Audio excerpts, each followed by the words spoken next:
Occasioni speciali? Beh, sicuramente serve una tavola speciale ed è per quello che ho scelto il lino bianco perché è puro ed è sempre speciale. E l'ho scelta però con una caduta molto abbondante, quasi fino a terra. La parte sopra liscia in lino pesante, mentre invece il decoro è il nostro decoro farnese. Ho preso l'ispirazione dall'architettura italiana, un macramè ricamato su dell'organza. Chiaramente con una tovaglia che tocca quasi la caduta a terra, ho deciso di essere molto essenziale nella sua parte sopra ed ecco che ho scelto piatti di design, uno diverso dall'altro, particolare, che potete sempre avere anche nella nostra linea in arte pura e quindi è minimale ma particolare. Quando il tavolo è così minimale, in questo caso preferisco scegliere il tovagliolo in lino bianco con un legatovaglioli di nuovo un pochino particolare. Ecco che, pur essendo il tutto essenziale, abbiamo dei tocchi che fanno della nostra tavolata quella più pazza, più bella, più nobile.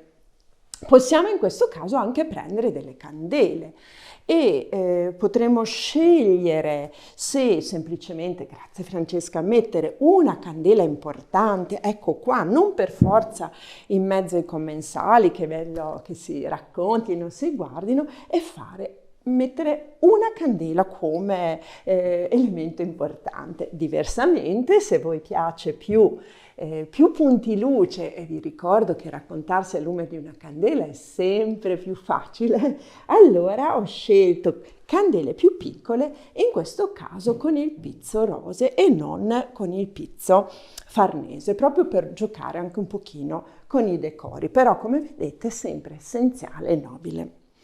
Bene, proviamo però a fare una scelta completamente diversa. Lascio a te Francesca questi da togliere e invece in questo caso preferisco prendere un runner con il decoro farnese sui 4 lati e decidere di coprire la nostra tovaglia in lino bianco. In questo caso potete scegliere anche semplicemente una tovaglia senza decoro ed avere il decoro al centro del tavolo, così tutti i commensali quando si siedono ecco che hanno un runner particolare che parla.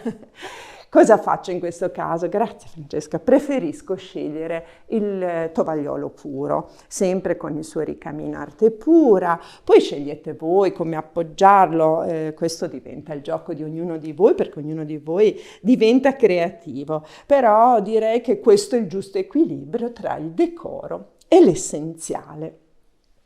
Cosa si può fare quando si ha una tovaglia bianca in lino?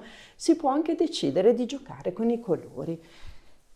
Io adesso ho scelto il colore gesso, questo tono di beige caldo che è adatto sia all'estate che all'inverno. Come sapete, arte pura ci sono tantissimi colori, poi ognuno di voi sceglierà il colore così del momento, quello più adatto a questa cena o a questo pranzo particolare. Però il suggerimento che vi volevo dare è che se voi prendete come seconda tovaglia, anche su una tovaglia più semplice, quella di base sotto, la tovaglia quadrata, voi la potete usare per più occasioni. Quindi in questo caso quasi come un coprimacchia, come un oggetto particolare sulla tovaglia bianca, oppure finita la cena utilizzare questa tovaglia in tanti altri modi. La cosa importante è che vi divertiate sempre e siate così pieni di fantasia negli abbinamenti.